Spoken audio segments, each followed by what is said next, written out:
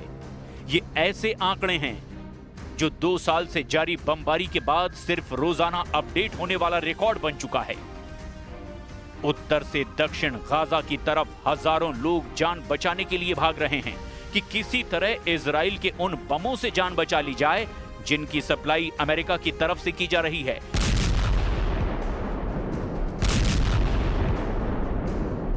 और जिनकी खेप लगातार अमेरिका के बम गोदाम से इजराइल पहुंच रही है। अब इसके बरक्स इजराइल की राजधानी तेल अवीव से आया एक वीडियो देखिए। यहां गगनचुंबी इमारतों के सामने नेतन्याहू को परेशान करने वाली तस्वीर देखिए। ये तेल अवीव का समुद्री किनारा है और यहां रेत पर नेतन्याहू और ट्रंप की तस्वीर बनाई गई है। नेतन्याहू की लंबी नाक बनाकर बताया गया है कि वो लगातार झूठ बोल रहे हैं और साथ में अंग्रेजी में लिखा गया है, डोंट बी फूल्ड अगेन।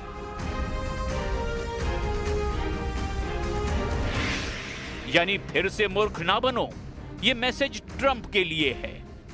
इसके मायने हैं कि जब नेतन्याहू व्हाइट हाउस में ट्रंप से मिलेंगे तो ट्रंप नेतन्याहू की बातों में ना आए और फौरन गाजा पर इजराइल की बमबारी बंद कराएं और बंधकों की रिहाई का रास्ता साफ हो। यही इजराइल में बड़ी तादाद में लोगों की मांग है जो रोजाना इजरायली शहरों की सड़कों पर निकलकर प्रदर्शन कर रहे हैं।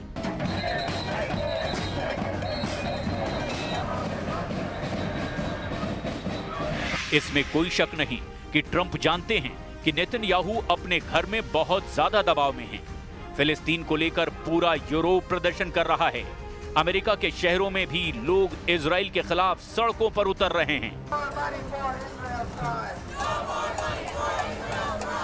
न्यूयॉर्क में इस प्रदर्शन की तस्वीर से जाहिर है कि अब अमेरिका के लोगों के टारगेट पर सिर्फ नेतन्याहू ही नहीं बल्कि डोनाल्ड ट्रंप भी हैं। वो इसीलिए क्योंकि अमेरिका इजराइल के युद्ध का बड़ा समर्थक है और अब भी हजारों टन बम इजराइल भेजे जा रहे हैं।